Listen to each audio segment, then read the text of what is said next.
स्वागत है आप सभी का डेली जीके सेशन में। देखो आज हम कुछ स्पेशल लेके आए हैं आपके लिए। 50 क्वेश्चन डिस्कस होंगे। ऑब्जेक्टिव टाइप क्वेश्चन है यूपी पीसीएस प्री 2019 दिसंबर में हुआ था। न केवल इसका जीएस इम्पोर्टेंट है बल्कि इसका जो करंट अफेयर वाला पार्ट है, करंट अफेयर, वो भी मोस्ट इम्पोर्टेंट है, ध्यान रखें। तो एक एक करके हम डिस्कस करेंगे, ठीक है ना। जो सवाल आपसे किए जाएंगे आप उनका जवाब कमेंट बॉक्स में ज़रूर देंगे, ठीक है ना, क्योंकि जो सवाल आपसे पूछे जाएंगे वो भी मोस्ट इम्पोर्टेंट हैं। तो देखिए उत्तर प्रदेश का जो पेपर है, पहला क्वेश्चन से शुरुआत करते हैं। पहला क्वेश्चन क्या दिया है, सूची 1 व 2 में मिलान करना है, वनस्पति का प्रकार दिया है, क्षेत्र दिया है। तो ध्यान रखें कि जो माकवी जो मिलती है वो मिलती है भूमध्य सागर के तटीय क्षेत्र में, ठीक है ना। फिम्बस जो मिलती है वो मिलती है दक्षिणी अफ्रीका में। चैपरेल जो मिलती है वो मिलती है कैलिफोर्निया, ठीक है ना, नॉर्थ अमेरिका में। और मेटरोल जो मिलती है चिली में, ठीक है। इस प्रकार से ये इसके आंसर्स हो जाएंगे। नेक्स्ट क्वेश्चन देखिएगा। नेक्स्ट में क्या कह रहा है कि राजधानी की बात कर रहा है, और ये देखिए इम्पोर्टेंट हो जाता है ये। उज्बेकिस्तान की राजधानी कहाँ पे है ये आपको बताना है। तजाकिस्तान की कहाँ है, किर्गिस्तान की कहाँ है, तुर्कमेनिस्तान की कहाँ पे है। तो देखिए इसका जो आंसर हो जाएगा, उज्बेकिस्तान की तो ताशकंद है, ठीक है ना। ताजिकिस्तान की अश्गाबाद है, किर्गिस्तान की दुशांबे है, और तुर्कमेनिस्तान की है बिश्केक। तो ये इसका आंसर डी हो जाएगा, ठीक है ना। ये पूछा जाता है अमूमन एग्जाम में क्वेश्चन। देखिए अगला सवाल, प्राकृतिक वनस्पति क्षेत्र, ठीक है। अर्धजीवी जो वनस्पति पाई जाती है वो देखिए कहाँ पे पाई जाती है, ध्यान रखें। अर्धजीवी वनस्पति पाई जाती है भूमध्य रेखीय क्षेत्र में, ठीक है ना। बबूल जो पाया जाता है, ध्यान रखें, बबूल पाया जाता है सहारा में, ठीक है। बेओबाब पाया जाता है कहाँ पे, सवाना में। और देवदार पाया जाता है भूमध्य सागरीय जो क्षेत्र है उस क्षेत्र में पाया जाता है देवदार, ठीक है। तो इसका इस प्रकार से जो ऑप्शन सही हो जाएगा वो हो जाएगा ए ऑप्शन, ठीक। तो इस प्रकार के क्वेश्चंस एग्जाम में आते हैं अमूमन। देखिए अगला सवाल जनजातियों से संबंधित है कि कौन सुमेलित नहीं है, यानी कोई गलत है इसमें। पिग्मी कांगो बेसिन में मिलती है, अगाम्बी नागालैंड में मिलती है, ठीक है ना। एनू जापान में मिलती है, लेकिन किर्गिज सूडान में नहीं मिलती है, ठीक है ना। यह मध्य एशिया की जनजाति है, ठीक है ना, जो तुर्की भाषा बोलती है और स्पेशली किर्गिस्तान में पाई जाती है ना। नेक्स्ट क्वेश्चन देखिएगा,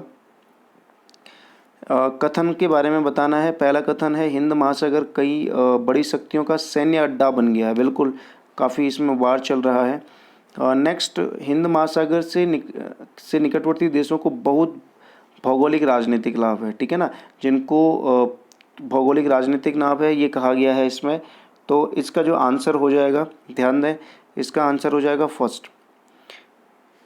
ए तथा आर दोनों सही हैं, और आर ए की व्याख्या करता है, क्योंकि हिंद महासागर बड़ी शक्तियों का अड्डा बन गया है, केंद्र बन गया है, ठीक है ना। चाइना की नज़र वहाँ पर है, अमेरिका की नज़र वहाँ पर है, ठीक है ना, इंडिया वहाँ पे है।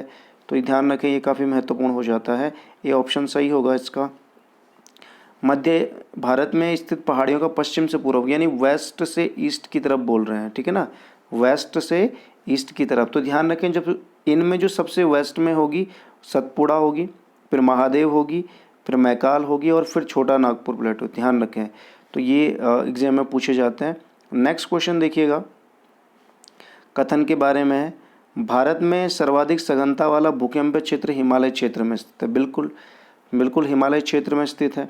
और इसमें यह कहा गया है कि हिमालय में कई अनुदैर्ध्य उत्क्रम क्षेत्र अवस्थित हैं। ध्यान रखें, अनुदैर्ध्य जो उत्क्रम क्षेत्र हैं वो यहाँ पर स्थित हैं, इसलिए ए ऑप्शन इसका सही होगा, ठीक है ना।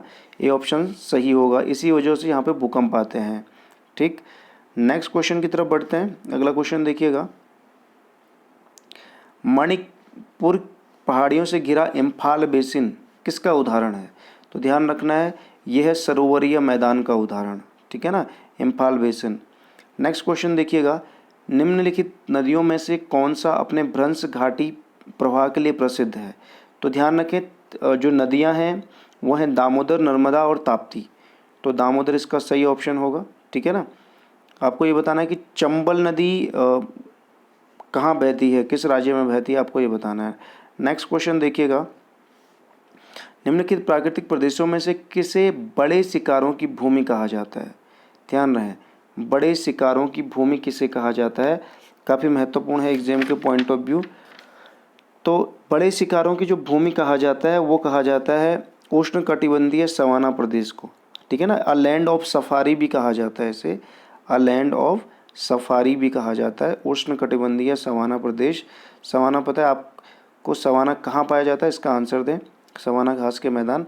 नेक्स्ट क्वेश्चन है, मुख्य हिमालय की परतदार चट्टानें जीवाश्महीन हैं, ये कहा जा रहा है। लघु हिमालय की परतदार चट्टानों में समुद्री जीव जंतुओं के जीवाश्म मिलते हैं, ठीक है। बाह्य हिमालय या शिवालिक हिमालय में मानव सभ्यता के अवशेष मिले हैं। तो इसमें तीनों के तीनों जो पाए जाएंगे वो ध्यान रखें, 11वें वाले में वो सेकंड और थर्ड सही होगा, इसमें सेकंड और थर्ड, ठीक है ना। ऐसा नहीं है कि मुख्य हिमालय में जीवाश्म ही ना हो, ठीक है ना। नेक्स्ट क्वेश्चन है, कथन दिए हुए हैं, अकबर ने शेरशाह की तरह राज्य के सिक्कों के प्रचलन को नियमित करने का प्रयास किया, ठीक है।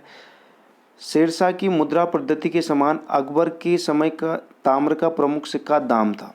तो ध्यान रखें, जो इसका सही आंसर होगा वो ए होगा, क्योंकि शेरशाह के समय दाम था, ठीक है ना। तो इसीलिए शेरशाह के बाद अकबर ने इसका ये कार्य किया। नेक्स्ट क्वेश्चन देखिएगा, युद्ध से संबंधित काफ़ी महत्वपूर्ण है। निम्नलिखित युद्धों को कालक्रमानुसार व्यवस्थित कीजिए और सही कोड। जो सरनाल का युद्ध हुआ था, ध्यान रखें, सरनाल का युद्ध हुआ था 1572 में, ठीक है ना। 1572 में सरनाल का युद्ध हुआ था, और ये आपने बताना है किन किन के बीच हुआ था, ठीक है ना। बिलग्राम का युद्ध जो हुआ था 1540 में शेरशाह हुमायूं के बीच, हुमायूं हार गया था। धर्मत का जो युद्ध हुआ था, ठीक है ना, धर्मत का युद्ध 1658 में हुआ था, आपने बताना किन किन के बीच हुआ था। और 1707 जजाऊ का जो युद्ध हुआ था वो बहादुर शाह फर्स्ट और मोहम्मद आजमी ने औरंगजेब के बच्चों के बीच में ये युद्ध हुआ था, ठीक है ना। तो आपको ये बताना है कि ये इनमें सही क्रम कौन सा है। तो 1572 में सरनाल का युद्ध हुआ है, 1540 में बिलग्राम का युद्ध हुआ है, ठीक है ना। 1540 में बिलग्राम का युद्ध हुआ है, काफ़ी महत्वपूर्ण हो जाते हैं ये भी, ठीक है।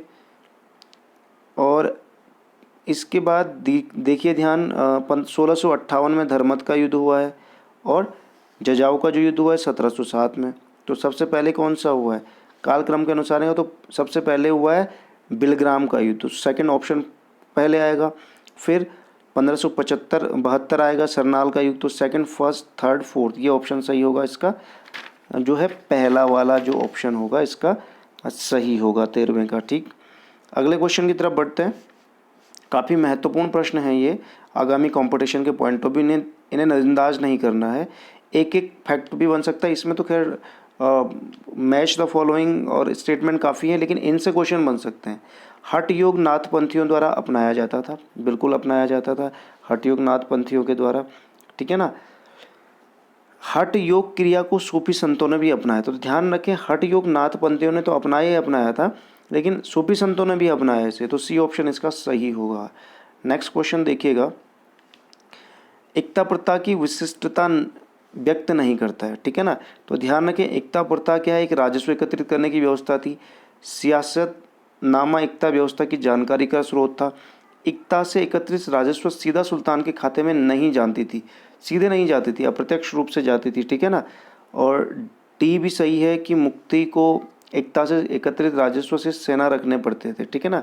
आपको ये बताना है कि एकता प्रथा किसने शुरुआत की थी, कमेंट बॉक्स में कीजिएगा क्वेश्चन नंबर डाल के, ठीक है ना। तो एकता प्रथा में सीधे सुल्तान को नहीं राजस्व जाता था। बुक्स के बारे में पूछा, सुमेलित नहीं है, गलत कौन दिया है। तबकात नासरी मिनहाजुल सराज की है। तारीख़ फ़िरोज़ शाही शम्स सिराज अफ़ीक़वी है। तुगलकनामा इब्न बतूता की नहीं है। हुमायूंनामा गुलबदम बेगम की है। सीधे क्वेश्चन पूछा जाता है इनमें से, ठीक है ना। तो ध्यान रखें, जो इसमें से क्वेश्चन है तुगलकनामा गलत है, तो वो अमीर खुसरो ने लिखी थी। ये कविता के रूप में, जिसमें गयासुद्दीन तुगलक से लेके अन्य तुगलक वंश के शासकों का जिक्र है, ध्यान रखें।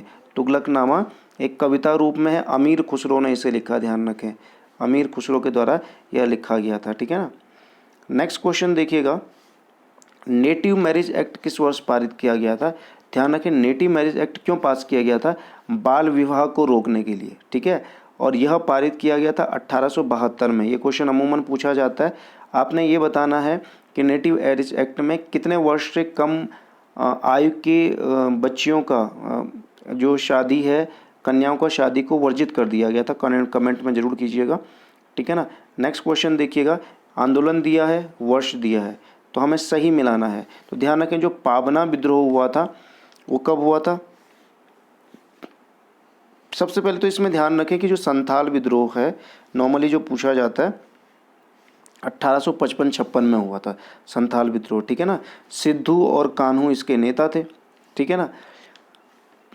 ताना भगत जो आंदोलन हुआ था, ध्यान रखें कि सी का पहला है, तो सी का पहला सिर्फ एक ही ऑप्शन में है। ध्यान रखें, सी का पहला सिर्फ बी ऑप्शन में है, ठीक है ना। बी ऑप्शन इसका सही होगा क्योंकि संथाल का 1855-56 है, ठीक है। तो ये ध्यान रखना है। आपने ये बताना है कि जो एका विद्रोह है, एका विद्रोह कहाँ पे हुआ था। जो संथाल हुआ था ये हुआ तो बंगाल बिहार क्षेत्र में हुआ था, ठीक है ना। पाबना जो विद्रोह है वो बंगाल में हुआ था, 1873 के टाइम पे हुआ था, ठीक है ना। और अगर हम बात करें ताना भगत आंदोलन की, तो ताना भगत आंदोलन भी इन्हीं क्षेत्र में हुआ था। आपने ये बताना है कि एका आंदोलन कहाँ पर हुआ था, ठीक है ना। आगे बढ़ते हैं अगला क्वेश्चन की तरफ। नेक्स्ट क्वेश्चन देखिएगा, सुमेलित नहीं है, ये मैच द फॉलोइंग काफ़ी आए हुए हैं। सुमेलित नहीं है, भारतीय जल सेना अधिनियम 1927 में आया था, बिल्कुल सही है। सविनय अवज्ञा आंदोलन 1930 में हुआ था। द्वितीय गोलमेज सम्मेलन 1931 में हुआ था, बिल्कुल सही है। सांप्रदायिक पंचाट जिसे कहा गया, सांप्रदायिक निर्णय रेमजे मैकडोनाल्ड, जिसमें जो दलित थे, पिछड़े लोगों वर्गों के लिए क्या था, सीटों अलग से सीटों का निर्धारण किया गया था, तो 1932 में आया था। ये गलत है, डी ऑप्शन इसका सही आंसर होगा, ठीक है ना। नेक्स्ट क्वेश्चन देखिएगा, कालक्रम के सही व्यवस्था में रखना है इन्हें। तो साइमन कमीशन की नियुक्ति कब हुई थी। ध्यान रखें, साइमन कमीशन की नियुक्ति 1927 नवंबर में हुई थी। जलियांवाला बाग हत्याकांड अप्रैल 1919 में हुआ था, 13 अप्रैल। महात्मा गांधी की जो दांडी यात्रा है, आपको पता है दांडी यात्रा कब हुई थी, 1930 में हुई थी। और ये इसके हिसाब से आपको ये बताना है कि फिरोज शाह मेहता की मृत्यु कब हुई थी, ये आपके लिए क्वेश्चन है। और इसके हिसाब से देखिएगा, सबसे पहले 1919 का जो इसमें ध्यान रखें, इसका जो ऑप्शन होगा ए, क्योंकि फिरोज शाह मेहता की मृत्यु पहले हो चुकी थी। आपको ये बताना है कब हुई थी। और सेकंड, उसके बाद आता है सेकंड का नंबर, और उसके बाद आता है पहले का, और उसके बाद थर्ड का, ठीक है ना। तो ध्यान रखें, फिरोज शाह मेहता की मृत्यु कब हुई थी ये बता दीजिएगा। आईएनए के अधिकारियों पर मुकदमा चलाया गया था, कहाँ पर चलाया गया था, लाल किला दिल्ली में चलाया गया था आईएनए के अधिकारियों पर, ठीक है ना। नेक्स्ट क्वेश्चन देखिएगा, काफ़ी महत्वपूर्ण है ये भी एग्जाम के पॉइंट ऑफ व्यू। ये बात हो रही है एशियाटिक सोसाइटी ऑफ बंगाल की। किसकी बात हो रही है, एशियाटिक सोसाइटी ऑफ बंगाल की। वारन हेस्टिंग के काल में हुई थी स्थापना। सर विलियम जोन्स के पक्ष में उद्दित विद्वत संस्था को अध्यक्षता का प्रस्ताव अस्वीकार कर दिया गया। तो ध्यान रखें, जो 22वां क्वेश्चन है, वारन हेस्टिंग स्वयं एक उत्कृष्ट विद्वान तथा प्राच्य विद्या का प्रखर समर्थक था, जो संस्कृत, फारसी, अरबी के अध्ययन को प्रोत्साहित करता था, ठीक है ना। तो ध्यान रखें, एशियाटिक सोसाइटी ऑफ बंगाल की स्थापना किस वर्ष हुई थी, ये कमेंट आपको देना है। इसका जो आंसर होगा वो होगा ए। कौन सा ऑप्शन होगा इसका, ए ऑप्शन इसका होगा। ए और आर दोनों सही हैं, और जो आर है वो ए की व्याख्या करता है, क्योंकि वारन हेस्टिंग समर्थक था प्राच्य जो शिक्षा थी, जो भारतीय शिक्षा थी, इसलिए इसकी स्थापना के लिए उसने सहयोग किया। 23वां क्वेश्चन देखिएगा, भारतीय पंचांग के संबंध में कौन से कथन सही हैं। भारतीय पंचांग राष्ट्रीय जो पंचांग है वो विक्रम सम्मत है, बिल्कुल नहीं है, वो शक सम्मत से संबंधित है। राष्ट्रीय पंचांग को जनवरी 26, 1950 से अपनाया गया था, बिल्कुल नहीं। शक सम्मत जब था तो 22 मार्च 1957 को इसको अपनाया गया था, ध्यान रखें, ठीक है ना। तो आपने ये बताना है कि शक सम्मत किसने शुरू किया था, ठीक है ना। शक सम्मत किसने शुरू किया था, तो ऑप्शन उसका डी हो जाएगा। ऑप्शन इसका कमेंट में बॉक्स में ज़रूर दीजिएगा। शक सम्मत किस वर्ष में अकाउंटिंग को ऑडिटिंग लेखा परीक्षा से अलग किया गया तथा कैग का कार्य केवल सरकारी लेखा तक सीमित किया गया, ठीक है ना। तो कैग का कार्य किया गया 1976 से जो संविधान संशोधन हुआ था, अकाउंटिंग और ऑडिटिंग से अलग किया गया तथा नियंत्रक तथा महालेखा परीक्षक सरकारी लेखा का कार्य। आपको ये बताना है कि जो कैग है, कैग का नियुक्ति किस भारतीय संविधान के किस अनुच्छेद के अंतर्गत होती है। भारत में नियोजित विकास का विरोध किसने किया था, ठीक है ना। प्लानिंग डेवलपमेंट का जो विरोध किसने किया था भारत में, तो इसके ऑप्शंस में जो देखिएगा, इसका जो आंसर होगा वो किया था महात्मा गांधी ने, इसका किया था। नेक्स्ट क्वेश्चन देखिएगा, ये कथन से जब भारतीय संविधान का अनुच्छेद 30 अल्पसंख्यक वर्ग को परिभाषित नहीं करता है। तो ध्यान रखें, भारतीय संविधान का अनुच्छेद 30 परिभाषित नहीं करता है, वो सिर्फ सेक्शन संस्थाओं, अल्पसंख्यकों के लिए सेक्शन संस्थाओं खोलने की बात करता है, ठीक है ना। संविधान केवल भाषाई और धार्मिक अल्पसंख्यक को मान्यता प्रदान करता है, ठीक है ना। ये दोनों सही हैं, लेकिन वो एक दूसरे की व्याख्या नहीं करते, तो बी ऑप्शन इसका सही होगा। ध्यान रखें, अनुच्छेद 30। आपको ये बताना है कि अनुच्छेद 29 भी अल्पसंख्यकों से संबंधित है, उसमें क्या चीज़ का जिक्र किया गया, इसको कमेंट बॉक्स में कीजिएगा। भारतीय संघात्मक व्यवस्था के अंतर्गत निम्न में से कौन सा कथन सही है। तो देखिए, भारतीय जो संघ है ना, राज्यों का संघ लिखा गया है, यूनियन ऑफ स्टेट्स, तो भारतीय संविधान के अंतर्गत राज्यों को संघ से अलग होने का अधिकार नहीं है। बिल्कुल, राज्य अपनी मर्जी से संघ से, केंद्र से अलग नहीं हो सकते। अलग होने की मात्र वकालत करने पर अभिव्यक्ति की स्वतंत्रता को सुरक्षा मिलेगी। तो ध्यान रखना, इसमें जो दोनों के दोनों सही हैं, ठीक है ना। वकालत करती हैं तो अभिव्यक्ति की स्वतंत्रता की सुरक्षा मिलेगी, बस इससे ज़्यादा कुछ नहीं। नेक्स्ट क्वेश्चन इंपॉर्टेंट है काफ़ी, कौन सा सुमेलित नहीं है। सार्वजनिक स्वास्थ्य एवं स्वच्छता राज्य सूची का विषय है, सही है। जनगणना संघ सूची का विषय है, बिल्कुल सही है। राज्यसभा में सीटों का बंटवारा द्वितीय अनुसूची में नहीं है। राज्यसभा में जो सीटों का बंटवारा है वो किस अनुसूची में है, चौथी अनुसूची में है। ध्यान रखें, चौथी अनुसूची में इसका जिक्र किया गया है। और दल बल विरोध 10वीं अनुसूची में किया गया है। दूसरी अनुसूची जो है, इसमें जो भारतीय राज्य व्यवस्था के अंदर जो अधिकारी हैं, जैसे कैबिनेट हो गया, मिनिस्टर्स हो गया, कैग हो गया, न्यायपालिका के हो गए, उनके वेतन भत्तों, पेंशन इत्यादि का जिक्र किया गया दूसरी अनुसूची में, ठीक है ना। नेक्स्ट क्वेश्चन देखिएगा, काफ़ी महत्वपूर्ण हो जाता है। 11वीं अनुसूची की बात कर रहा है। भारत के संविधान की 11वीं अनुसूची में कितने विषय हैं, ठीक है ना। तो 11वीं अनुसूची में जो है वो 29 विषय हैं। 29वां क्वेश्चन है, 29 विषय हैं। 11वीं जो अनुसूची आपको पता है किससे संबंधित, पंचायती राज से संबंधित है। आपको ये बताना है 12वीं जो अनुसूची है जो नगर पालिकाओं से संबंधित है, नगरीय स्थानीय स्वशासन, उसमें कितने विषय हैं, ये आपको बताना है कमेंट बॉक्स में। नेक्स्ट क्वेश्चन देखिएगा, प्रधानमंत्री कार्यालय पीएमओ के संबंध में सत्य की बात, कौन से कथन। तो पीएमओ जो अस्तित्व में आया था 1977 में आया था। ध्यान रखें, 1977 में पीएमओ अस्तित्व में, इसका प्रधान कैबिनेट सचिव नहीं होता है, प्रधानमंत्री का प्रधान सचिव होता है, ठीक है ना इसका। तो जो 30वां क्वेश्चन हमारे पास है उसका आंसर हो जाएगा सी, क्योंकि पहला ही सही है, सेकंड वाला गलत है। नेक्स्ट क्वेश्चन पे चलिएगा, छठी अनुसूची की बात कर रहा है। भारतीय संविधान की छठी अनुसूची के प्रावधान निम्न में से किन राज्यों में लागू होते हैं। तो देखिए, छठी अनुसूची में क्या जिक्र किया गया है कि जो असम है, ठीक है ना, मेघालय है, त्रिपुरा है और मिजोरम है, ठीक है ना, इन क्षेत्रों के जो जनजातीय क्षेत्रों के प्रशासन की बात की गई है, तो सिर्फ इसमें से लागू होता है त्रिपुरा, ठीक है ना। ए ऑप्शन इसका सही हो जाएगा।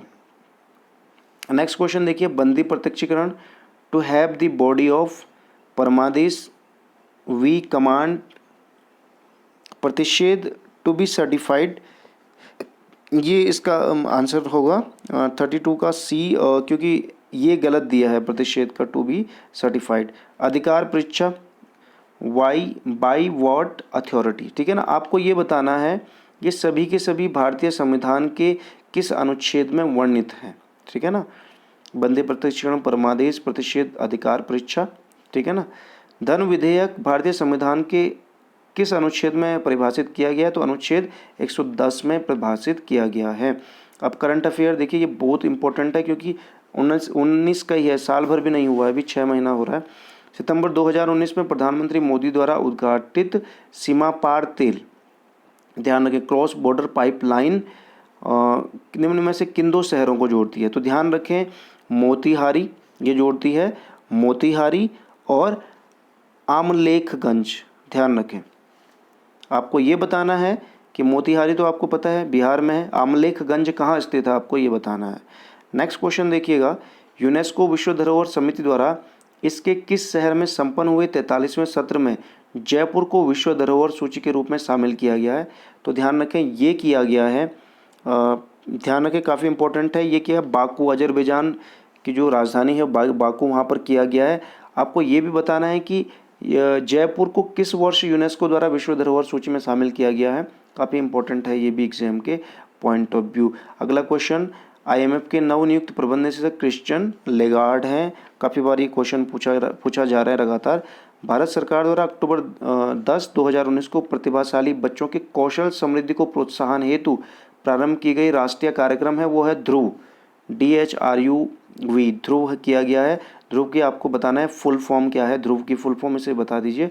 नेक्स्ट क्वेश्चन दीजिएगा, सोचिए 1 और 2 का मिलान करना है। तो देखिए इसमें ग्रेटा थनबर्ड काफ़ी पॉपुलर रही थी, ये एक पर्यावरण एक्टिविस्ट हैं, ठीक है ना, ग्रेटा थनबर्ड। और इसका जो इस हिसाब से आप देखिएगा जो बी है, बी का थर्ड है, क्या है, बी का थर्ड। तो ऐसे 2 ऑप्शन हो रहे हैं, CD हो रहे हैं, तो इनमें से कौन सा होगा, ठीक है ना। तो थॉमस कुक जो है वो कौन है, तो वो British tour and travel company है, क्या है, British tour and travel. A4 हो गया, B थर्ड हो गया, तो इसका D ऑप्शन सही हो जाएगा, ठीक है। और उषा किरण क्या है, भारत भारतीय सम्मान के विजेता, कैरी लेम क्या, हांगकांग के नेता। इस प्रकार से इन्हें एलिमिनेट करके कर सकते हैं। नेक्स्ट क्वेश्चन देखिएगा, 2019 का अर्थशास्त्र का नोबेल पुरस्कार दूसरी बार किसी महिला को दिया गया है, ठीक है ना। इस पुरस्कार से सम्मानित होने वाली पहली महिला कौन थी? तो ध्यान रखें पहली महिला जो थी वो एलिनार ऑस्ट्रोम थी। कौन थी? एलिनार ऑस्ट्रोम थी। इन्हें 2009 में दिया गया इन्हें जो नोबेल था। आपको ये बताना है 2019 का इकोनॉमिक्स का नोबेल किसको प्रदान किया गया या किन को प्रदान किया गया, कमेंट बॉक्स में कीजिएगा। सितंबर 2019 में जल शक्ति मंत्रालय द्वारा प्रारंभ की गई, ध्यान रखें प्रारंभ की गई जो स्वच्छता रणनीति है, ग्रामीण स्वच्छता रणनीति है, निम्न में से किस अवधि से संबंधित है? तो जो ग्रामीण स्वच्छता रणनीति बनाई गई है वो बनाई गई है 2019 से लेकर 29 तक, इस अवधि में इसे पूरा करना बताया गया है। तो भारतीय भाषाओं का केंद्रीय संस्थान कहाँ स्थित है? तो मैसूर में स्थित है, ध्यान रखें ये मोस्ट इंपॉर्टेंट है। भारत द्वारा भूमि क्षरण तटस्थता प्राप्त करने का लक्ष्य कब तक रखा गया है? तो ध्यान रखें कब तक क्षरण तटस्थता मतलब बिल्कुल रोकना, बिल्कुल स्टेबिलिटी लाने का कब तक लक्ष्य रखा गया है? तो ये रखा गया 2030 तक, ठीक है। करंट के लिए काफ़ी इंपॉर्टेंट हो जाते हैं एग्जाम के point of view. Next question देखिएगा, चंद्रयान, ठीक है ना। चंद्रयान भारतीय अंतरिक्ष द्वारा किस जियोक्रोनस उपग्रह प्रक्षेपण यान द्वारा प्रयोग किया गया था उसको भेजने में? तो GSLV मार्क 3 M1। आपको ये बताना है कि किस दिन भारत द्वारा चंद्रयान 2 लॉन्च किया गया, ठीक है ना, किस दिन लॉन्च किया गया वो तिथि आपको बतानी है। और साथ ही साथ वो भी तिथि बतानी है जिस दिन वो चंद्रमा पर पहुंच रहा था लेकिन डिस्ट्रॉय हो गया था। भारत के सबसे बड़े चरखे के संदर्भ में निम्नलिखित में से कौन सा कथन सही है? भारत का सबसे बड़ा चरखा, ध्यान रखें करंट का है, उद्घाटन नोएडा में हुआ है, बिल्कुल सही है, नोएडा में उद्घाटन हुआ है। यह उपयोग किए गए प्लास्टिक कचरे से बना है, ध्यान रखें प्लास्टिक के कचरे से बनाया गया है और उद्घाटन इसका नोएडा में हुआ है। तो इसका C ऑप्शन बिल्कुल सही हो जाएगा, दोनों बिल्कुल ठीक है। देखिए किस जीव का रक्त सफ़ेद होता है? अमूमन ये क्वेश्चन पूछा जाता है। तिलचट्टा, कॉकरोच का जो रंग होता है वो सफ़ेद होता है, ठीक है ना। नाइट्रोजन स्थिरीकरण जीवाणु किस पौधे की जड़ के साथ संयोजन करते हैं? तो ध्यान रखें वो करते हैं दालों के साथ। किसके साथ करते हैं? दालों के साथ संयोजन करते हैं, ठीक है। नेक्स्ट क्वेश्चन देखिएगा, जब किसी साबुन के बुलबुले को आवेशित किया जाता है तो निम्न में से क्या घटित होता है? जब क्या होता है आवेशित किया जाता है तो उससे चार्ज करते हैं जब उसे, तो क्या होगा उसका? तो उसका क्या होगा कि त्रिज्या बढ़ जाती है। जैसे उसे चार्ज करेंगे ना तो त्रिज्या उसकी बढ़ जाएगी, बुलबुला बढ़ जाएगा। चार्ज मतलब जैसे फूंकते हैं ना आप तो बड़ा होता है वो, ठीक है। नेक्स्ट क्वेश्चन देखिएगा, निम्नलिखित में से कौन सा सही सुमेलित नहीं है? तो ध्यान रखें जो सही सुमेलित नहीं है वो है आपका रेयॉन। रूपांतरित स्टार्च नहीं है, जबकि ऑक्सीटोसिन एक हार्मोन है, आपको पता है, इसके इंजेक्शन दिए भी जाते हैं और काफ़ी बार किसी चीज़ की ग्रोथ करने के लिए। एस्पोर्टेम एक सस्लेती मधुरक है। नियोप्रीन विशिष्ट रबड़ है। आपको पता है ना रेयोन क्या है, कमेंट बॉक्स में कीजिएगा रेयोन क्या है, काफ़ी एग्जाम के point of view most important हैं ये। नेक्स्ट क्वेश्चन देखिएगा 49, निम्नलिखित में से कौन सा पदार्थ प्रोटीन नहीं है। तो ध्यान रखें जो प्रोटीन नहीं है वो कॉटन नहीं है प्रोटीन, ठीक है ना। हेयर, स्पाइडर सिल्क, हूफ क्या है, प्रोटीन है, ठीक है ना। तो पहला ऑप्शन इसका सही होगा। तो आज का जो हमारा आखिरी क्वेश्चन है, देखिए सारे क्वेश्चन मोस्ट इंपॉर्टेंट है। थर्मल फ्लास्क में लंबे समय तक तरल गर्म या ठंडा रहता है क्योंकि ऊष्मा की कोई हानि या प्राप्ति नहीं होती है। तो ये किस कारण होता है। थर्मल फ्लास्क होता है ना जिसे हम रखते हैं ठंडों के टाइम पे या गर्मी के टाइम, या उसमें कोई भी पानी आप डाल दीजिए ठंडा या गर्म तो वो उसी टेम्परेचर पे रहेगा, है ना, लंबे समय तक। तो उसका क्या कारण है, ऊष्मा की हानि क्यों नहीं होती है या प्राप्ति क्यों नहीं होती है ना, ठंडा गर्म या गर्म ठंडा क्यों नहीं होता है। तो उसकी वजह है दोनों, संवहन और विकिरण। संचालन भी होता है, ठीक है ना, संवहन और विकिरण, ये तीनों चीज़ें होती हैं और उस कारण से क्या होता है इसमें ऊष्मा की हानि और लाभ नहीं होता है। संचालन, संवहन और विकिरण। आप आई होप आपको बहुत अच्छा लगा हो ये सेशन में हमने कि 50 क्वेश्चन कल मिलेंगे फिर एनालिसिस के साथ। जो क्वेश्चन आपको पूछे गए हैं वो सारे एग्जाम के पॉइंट टू भी इम्पोर्टेंट है, उनको अगर आपको आता है तो ठीक कमेंट कीजिए, नहीं तो सर्च करके या बुक्स का रेफरेंस लेके ज़रूर कमेंट करें। आपका इससे क्वेश्चन का जो बैंक है वो बढ़ता रहेगा, ठीक है ना। बाकी थैंक यू वेरी मच, ज़्यादा से ज़्यादा शेयर भी कीजिए इसे।